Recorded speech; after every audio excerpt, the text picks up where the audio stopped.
అందరికీ నమస్తే. నేను మీ Anjali. Welcome back to Anjali cooking. ఇవాళ మన స్పెషల్ రెసిపీ వచ్చేసి ఉగాది స్పెషల్గా నేతి బొబ్బట్లని రోజంతా మృదువుగా ఉండి అచ్చం స్వీట్ షాప్లో లాగా ఎలా చేసుకోవచ్చో చూపిస్తున్నాను. చాలా పర్ఫెక్ట్గా మృదువుగా ఉండే అసలైన నేతి బొబ్బట్లన్నీ నోట్లో వెన్నలా కరిగిపోతాయి. ఈసారి బొబ్బట్లు చేసేటప్పుడు ఈ వీడియోలో నేను చెప్పినట్టుగా నేను చూపించిన కొలతలతో చేయండి. ఈజీగా ఎలాంటి డౌటు లేకుండా మీరే చేసేస్తారు. అయితే ఇంకెందుకు లేట్, అస్సలు ఆలస్యం చేయకుండా రెసిపీ ప్రాసెస్ ఏంటో చూసేయండి. ముందుగా పిండి కలుపుకోవడానికి వీలుగా ఉండే బౌల్ని తీసుకోవాలి. ఈ బౌల్లోకి 1 కప్పు గోధుమ పిండి, అలాగే సేమ్ అదే కప్పుతో 1 కప్పు దాకా మైదా పిండి కూడా తీసుకోండి. నేనైతే 2 సమానంగా తీసుకుంటున్నానండి. మీరు కావాలంటే అచ్చం గోధుమ పిండితో అయినా చేసుకోవచ్చు, లేదా అచ్చం మైదా పిండితో అయినా చేసుకోవచ్చు.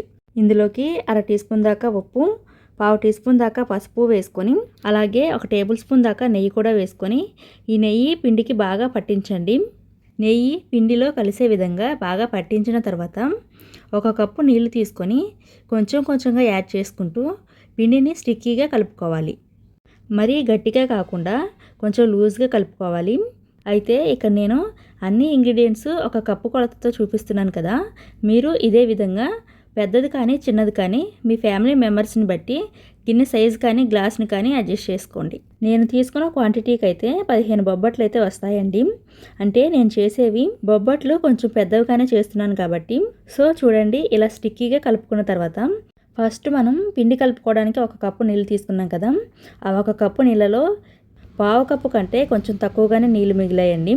ఇప్పుడు 1 టేబుల్ స్పూన్ దాకా నెయ్యి వేసుకోండి. నెయ్యి వేసుకొని పిండి అంతా కూడా నెయ్యిని పీల్చుకునేంత వరకు కూడా బాగా నీట్ చేయండి. ఇలా మనం బొబ్బట్లకి స్వచ్ఛమైన నెయ్యితో చేస్తేనే కమ్మటి రుచి వస్తుందండి. లేదా నెయ్యిని అంతగా ఇష్టపడిన వాళ్ళైతే సగం నెయ్యి సగం ఆయిల్ని కలిపి తీసుకోండి. ఇలా బాగా నీట్ చేసి పైన కొద్దిగా 1 టీ స్పూన్ దాకా నెయ్యి వేసుకొని పిండి పైన అంతా కూడా స్ప్రెడ్ చేయండి. స్ప్రెడ్ చేసి మూత పెట్టి 1 గంట పాటు పిండిని నానబెట్టాలి. ఈ పిండి నానేలోపు లోపల స్టఫింగ్ అంటే పూర్ణం తయారు చేసుకుందామండి. అందుకోసం నేను ఇక్కడ పిండి కొలుచుకున్న అదే కప్పుతో 1 కప్పు దాకా పచ్చిశనగపప్పు తీసుకొని శుభ్రంగా కడిగి మళ్ళీ 2 కప్పులు నీళ్లు పోసి రాత్రంతా కూడా నానబెట్టాను. మీరు కనీసం 2 గంటలైనా నానబెట్టండి. ఇలా నానిన పప్పుని కుక్కర్లోకి కానీ లేదా అడుగు మందంగా ఉండే గిన్నెలోకి కానీ తీసుకోవాలి. నీళ్ళతో సహా తీసుకోండి. నీళ్ళతో సహా తీసుకొని మీడియం ఫ్లేమ్లో మెత్తగా ఉడికించుకోవాలి. కుక్కర్లో అయితే మీడియం ఫ్లేమ్లోనే 3 లేదా 4 విజిల్స్ వచ్చేంత వరకు కూడా ఉడికించుకోవాలి. ఇలా హోల్స్ ఏమైనా ఉంటే పేపర్తో కవర్ చేయండి. అంటే ఆవిరి బయటికి పోకుండా తొందరగా ఉడుకుతుందన్నమాట. ఇప్పుడు నేను ఉడికించిన తర్వాత చూపిస్తున్నాను. స్పూన్తో కొద్దిగా తీసి వేళ్ళతో కొద్దిగా నొక్కి చూద్దాము. సో చూసారు కదా, ఈ విధంగా మెత్తగా మ్యాష్ అయిపోవాలి. ఇప్పుడు పప్పు ఉడికింది కాబట్టి ఈ పప్పుని నీళ్లు అస్సలు రాకుండా ఇలాంటి గరిటెతో కానీ లేదా స్ట్రైనర్తో కానీ వడగట్టి మిక్సీ జార్లోకి తీసుకోవాలి. అండ్ ఇంకో విషయం అండి, పప్పు పూర్తిగా చల్లారిన తర్వాత మాత్రమే మిక్సీ జార్లోకి తీసుకోవాలి. ఇలా మొత్తం పప్పుని నీళ్లు అస్సలు రాకుండా వడగట్టి మిక్సీ జార్లోకి వేసానండి. ఇప్పుడు దీన్ని నీళ్లు అస్సలు వేయకుండా మధ్య మధ్యలో ఆపుతూ కలుపుతూ మెత్తగా గ్రైండ్ చేసుకోవాలి. నీళ్లు వేయకుండా గ్రైండ్ చేయాలి కాబట్టి అంత తొందరగా గ్రైండ్ అవ్వదండి. మధ్య మధ్యలో స్పూన్తో కలుపుతూ గ్రైండ్ చేయండి. లేదా మీ దగ్గర మ్యాషర్ ఉంటే దాంతో అయినా పప్పుని మెత్తగా మ్యాష్ చేస్తే సరిపోతుంది. మెత్తగా గ్రైండ్ చేశాక అడుగు మందంగా ఉండే ప్యాన్లోకి ఈ పప్పు మొత్తాన్ని కూడా తీసుకోవాలి. అంటే మనం పప్పును మళ్ళీ ఉడికించుకోవాలి కాబట్టి అడుగు మందంగా ఉంటే పప్పు మాడకుండా ఉంటుందన్నమాట. ఇప్పుడు ఇందులో పిండి పప్పు కొలిచి తీసుకున్న అదే కప్పుతో 1 కప్పు బెల్లం తురుము కూడా తీసుకోండి. ఈ స్వీట్నెస్ అయితే కరెక్ట్గా సరిపోతుంది. మరీ ఎక్కువ అవ్వదు, తక్కువ అవ్వదు. మీరు తినే స్వీట్నెస్ని బట్టి అడ్జస్ట్ చేసుకోండి. ఇప్పుడు ఈ ప్యాన్ని స్టవ్ మీద పెట్టుకొని మంటని లో టు మీడియం ఫ్లేమ్లోకి అడ్జస్ట్ చేసుకుంటూ గరిటెతో కలుపుతూ ఉడికించుకోవాలి. మనం ఇలా గరిటెతో కలుపుతూ ఉంటేనే బెల్లం అనేది స్లోగా కరగటం స్టార్ట్ అవుతుంది.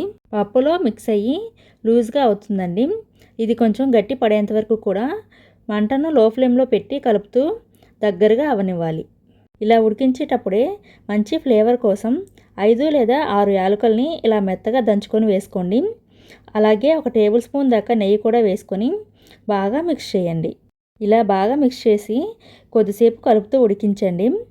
కొద్దిసేపు ఉడికించాక ఇలా దగ్గరగా అయ్యి ప్యాన్ నుండి సపరేట్ అవుతుంది. ఇలా ఎప్పుడైతే సపరేట్ అవుతుందో మనకి కన్సిస్టెన్సీ అనేది కరెక్ట్గా వచ్చిందనమాట. ఇంతకన్నా ఎక్కువ ఉడికించారనుకోండి ఇది చల్లారాక గట్టిపడిపోతుంది. సో ఇలా ఉంటే సరిపోతుందనమాట. ఇప్పుడు ఈ స్టేజ్లో స్టవ్ ఆపేసి ప్యాన్ను పక్కకు దించేసి పూర్తిగా చల్లారనివ్వండి. సో ఇప్పుడు చల్లారిన తర్వాత చూపిస్తున్నాను. చూశారు కదా, చల్లారిన తర్వాత ఇలా గట్టి పడుతుంది. కన్సిస్టెన్సీ ఇలా ఉంటే ఉండలు చుట్టుకోవడానికి వీలుగా ఉంటుందన్నమాట. సో ఇప్పుడు ఉండలు చుట్టుకోవడానికి చేతికి నెయ్యిని అప్లై చేసుకొని ఇలా పూర్ణం పిండిలో నుండి కొంచెం కొంచెంగా తీసుకుంటూ రౌండ్ బాల్స్ లాగా చుట్టుకోవాలి. మీకు పూర్ణం సైజు ఎంతైతే కావాలో, అంటే చిన్న సైజు బొబ్బట్లు చేసుకోవాలి అనుకుంటే చిన్న సైజు బాల్స్, లేదా పెద్ద సైజు బొబ్బట్లు చేసుకోవాలి అనుకుంటే పెద్ద సైజు బాల్స్ చేసుకోండి. ఇక నేనైతే మరీ పెద్దవి కాదు మరీ చిన్నవి కాదు, ఇలా మీడియంగా చేసుకున్నాను. ఇలా పూర్ణం పిండి మొత్తాన్ని కూడా ప్రిపేర్ చేసుకొని రెడీగా పక్కన ఉంచండి. నెక్స్ట్ ఇందాక మనం పిండి కలిపి పక్కన ఉంచాం కదా, ఆ పిండిని తీసుకోండి. సో పూర్ణం తయారు చేసుకునే లోపు ఈ పిండి కూడా బాగా నానిపోయింది. ఈ పిండిని మళ్ళీ ఒకసారి బాగా నీట్ చేయండి. బాగా నీట్ చేసిన తర్వాత పిండిలో నుండి కొద్ది కొద్దిగా తీసుకొని బొబ్బట్లులాగా ఒత్తేసుకోవాలి. అలాగే మిగిలిన పిండి కూడా ఆరిపోకుండా మూతతో కవర్ చేయండి. ఇప్పుడు ఫ్లాట్ సర్ఫేస్ ఉండే ప్లేట్ మీద కానీ చపాతీ పీట పైన కానీ ఇలా కవర్ని పెట్టి పైన కొద్దిగా నెయ్యిని వేసి గ్రీస్ చేసుకోవాలి. గ్రీస్ చేసి వెనక్కి తిప్పేసేయండి. ఇలా చేయడం వల్ల కవరు అటు ఇటు కదలకుండా ఉంటుందన్నమాట. రెండో వైపు కూడా నెయ్యి వేసి గ్రీస్ చేసుకోవాలి. ఆయిల్ని గ్రీస్ చేశాక మనం తీసిన పిండిని పెట్టి చేత్తో కొద్దిగా ఇలా స్ప్రెడ్ చేసేయండి. స్ప్రెడ్ చేసి మధ్యలో పూర్ణం పెట్టి ఇలా పిండితో కవర్ చేయండి. ఇలా మొత్తం కవర్ చేసిన తర్వాత ఎక్స్ట్రాగా వచ్చిన పిండిని పక్కకు తీసేసేయండి.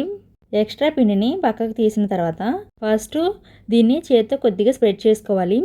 చేతికి నెయ్యి అప్లై చేసుకుంటూ మీరు ఇలాగైనా బొబ్బట్లు ఒత్తేసుకోవచ్చు, లేదా పైన కొద్దిగా నెయ్యి వేసుకొని పైన ఇంకొక కవర్ని పెట్టి చేత్తో ఇలా ఒత్తేసుకోవడమే. ఇలా పైన ఇంకొక కవర్ వేసి వత్తడం వల్ల ఈజీగా ఎన్ని బొబ్బట్లైనా ఒత్తేసుకోవచ్చండి. ఇలా ఈజీగా స్ప్రెడ్ అవుతుంది. మనం నార్మల్గా చేత్తో వత్తడం కంటే కూడా ఇలా కవర్ వేసి వత్తడం వల్ల తొందరగా బొబ్బట్లు అయితే చేసుకోవచ్చు.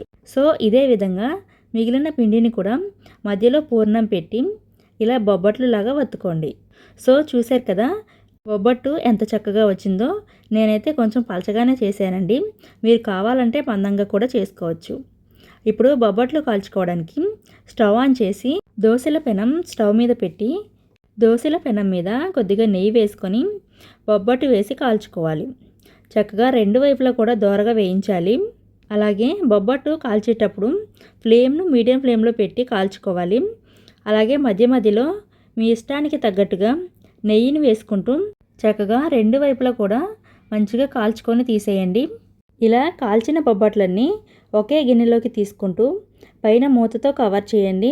బొబ్బట్లకి చెమ పట్టకుండా కొంచెం గ్యాప్ ఇచ్చి కవర్ చేస్తూ ఉండండి. బొబ్బట్టు కాల్చి తీసిన ప్రతిసారి కూడా గిన్నెలోకి తీసుకుంటూ మూత కొంచెం గ్యాప్ ఇచ్చి కవర్ చేస్తూ ఉండండి.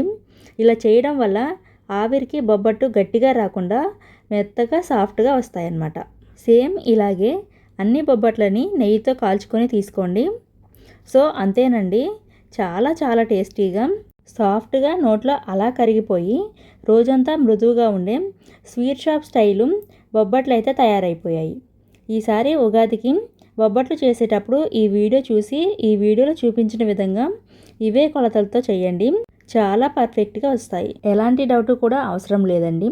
సేమ్ కొలతలతో చేసేయచ్చు. ఒకవేళ ఎక్కువ బొబ్బట్లు చేయాలి అనుకుంటే కొలుచుకునే గిన్నె సైజు పెంచండి, సరిపోతుంది. సో అంతేనండి, బొబ్బట్లు రెడీ అయిపోయాయి కదా. ఈ రెసిపీ నచ్చితే లైక్ చేసి ఈ వీడియోను మీ ఫ్రెండ్స్ అండ్ ఫ్యామిలీకి షేర్ చేయండి. మా ఛానల్ని సబ్స్క్రైబ్ చేసుకోండి. Thank you for watching.